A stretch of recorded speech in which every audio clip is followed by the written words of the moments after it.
Text.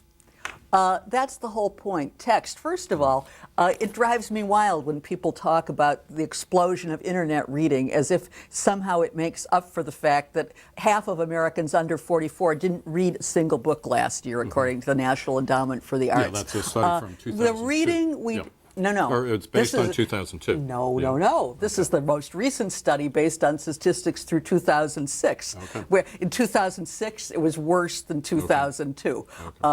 But reading is not what any of us do on the internet. By any of us, I mean most of us. I'm sure that everyone does exactly what I do when I, quote, read on the internet. When I read on the internet, I'm looking for chunks of information like a vulture, usually for some article I'm writing, just as my niece is looking for it for some term paper she's writing. Now, I'm not saying this isn't great. I love it that I don't have to look through 16 books to learn how to spell the names of countries or to remember some dates that are mixed up in my head. But this has nothing to do with reading and the acquisition of a framework of knowledge, this swooping down. The internet really has encouraged people to look for little chunks of information. People don't sit for, most people do not sit for hours and read on the internet. One of the things we know is newspapers thought 10 years ago that their online editions were going to be their salvation.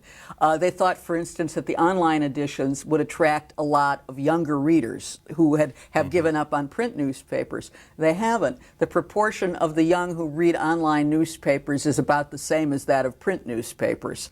And it's a very, the fact is that online newspapers themselves aren't attracting that many readers. What attracts readers are the blogs, which is another feature of our... No, because I mean there is on a certain level this is a you're telling a declension story, a decline of America here, and in some way because it seems to be darkness at every turn, it becomes a familiar story. And I mean I'm hearing in you and a kind of declamations of popular culture, something similar in the 19th and 18th century, attacks on the novel, that they were time wasters and that they didn't really focus the attention or give anybody real knowledge, particularly for women.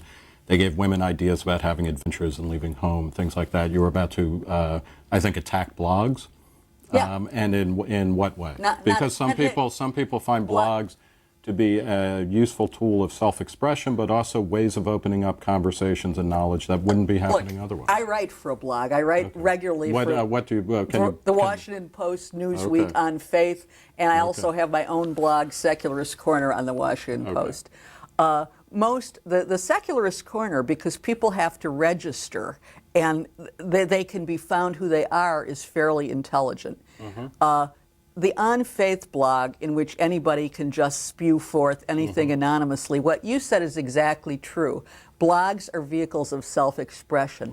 They are not vehicles for conversation at all. Every once in a while, I look in the comments on the weekly essays I write for the On Faith blog, and they are consistently people talking past each other. They bear no resemblance to conversation. And by the way, one of the things that I discuss in here is the decline of conversation. And conversation is a two-way exchange in which you're responsible for what you're saying, and I'm responsible for what I'm saying now. Some of us, maybe both of us, will get emails with the subject line, "You're an idiot." I get a lot of them. I was getting those before I went on TV. But this is a conversation. And people know who we are. What goes on blogs, for the most part, is not a conversation. It's screaming by people who are not held accountable for their views. Occasionally, when some of the comments, I'm one of the village atheists on the On Faith blog, when some of the comments become too anti-Semitic or too anti-Muslim or too anti-atheist, you're going to hell, I'll insert a little question and I'll say, would you like it if your boss or your children or your lover or your best friend knew what you were saying? And they never answer this. All they do is they scream about censorship. Here's a question though. I mean, aren't blogs and isn't the internet, or you're saying it's supplanting other things, but you don't see it as a supplemental space? Because you're reading, you say most people go online and do what I do, but you're reading books and you're doing this other stuff. So doesn't it opens things up? It doesn't shut anything down. It can be good as a supplemental space, but I'll tell you, you're wrong. It opens things up for people who use it as a tool and who view it as a tool. And that's where we've made a fundamental mistake in thinking about the internet.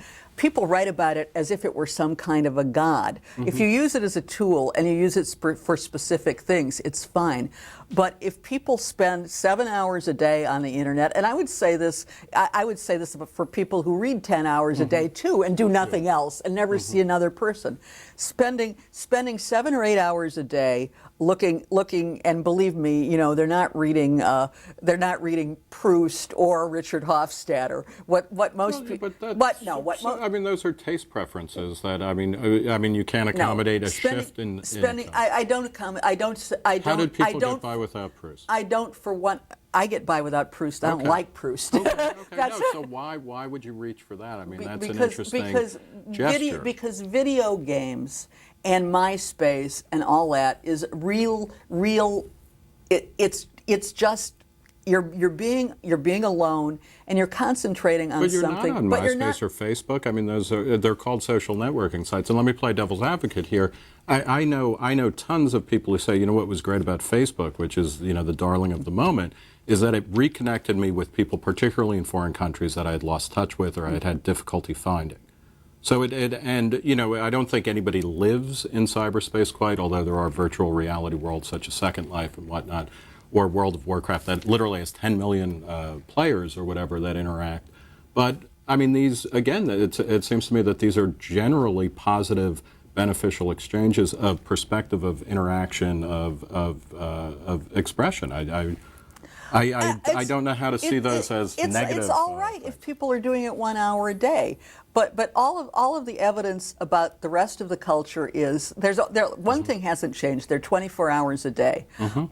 If the average American watches television 7 hours a day, there are not actual figures on how much time people have computers. Sometimes one of the statistics aren't good because they don't show you who's watching television on their computer. We know it's going up. We have a few minutes before the break, and I wanted to run through, go back to this question of the image. I mean, the image is, it's clear that images are dominant, or images and text actually are dominant, and that they've always frightened intellectuals or people in power. So Walter Benjamin, worried about the way that an artwork in the age of mechanical reproduction, writing in the 30s, could be taken from what he considered its unique context and recontextualized, given a new meaning. When you look at, you could look at the Rodney King tapes, which became a document, a series of images that were, the LAPD interpreted them one way. They were thrown up in front of a public that interpreted them very differently. The power of the image is not going away, and one of the powers is that it allows people to redefine the meaning of something. So what do you do with that? Because then you can't. You're not just. The book is certainly not a lamentation for we have to destroy our TVs. It's not gerrymanders for arguments for the destruction of TV. No. But so then, what do you do? We need to be thinking about how we're spending our time and how much of our time we're spending. It's really in terms of intellectual life, these things are a matter of balance, not of either or. You can only read a book or you can only use your computer, but. The thing about the domination of our culture by video is, first of all, it's the stuff Walter Benjamin was worrying about seems ludicrous in today's world. Sure.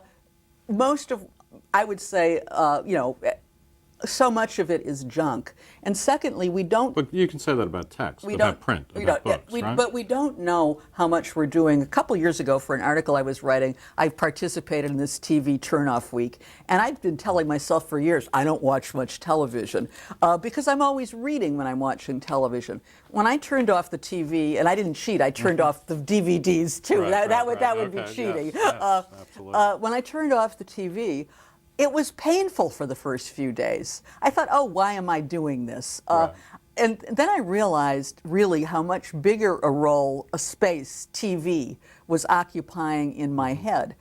And then I realized something else about 3 days into it, that I was getting a lot more out of the books I was reading when the TV wasn't on than I was when they were on. In other words, I hadn't really realized how much this split focus between the images flickering, the little bit of noise, and the book in my hands was taking away from what I was absorbing. Now, one thing we know, in the last 15 years, multitasking and split focus has become even more common.